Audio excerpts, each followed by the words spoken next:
you see the point. If all of a sudden you boil your decisions down to the one most important thing, this very onerous task of making decisions all day long, every day, becomes not only very good, but very reliable. You know what kind of judgment people are going to make. And so why do we have to narrow it down to one thing? Because that sometimes makes people feel a little squeamish, right? Because in your department, you do lots of things. You provide lots of value. So how can we just narrow it down to one? Why should we narrow it down to just one thing?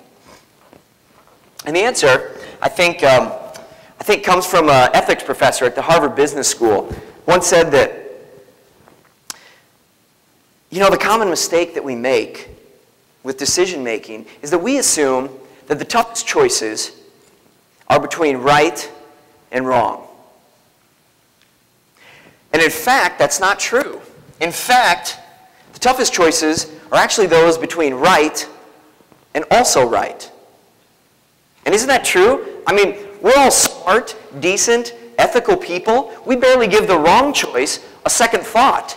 It's when we have 2 or 3 or 4 seemingly right options, that's when we stumble.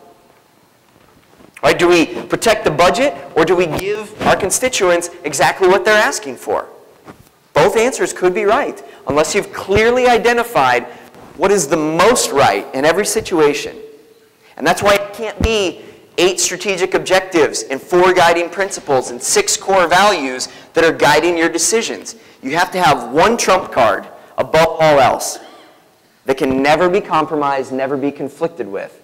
And if everybody bases all their choices on this one thing, then in general, this ship is going to head in the right direction.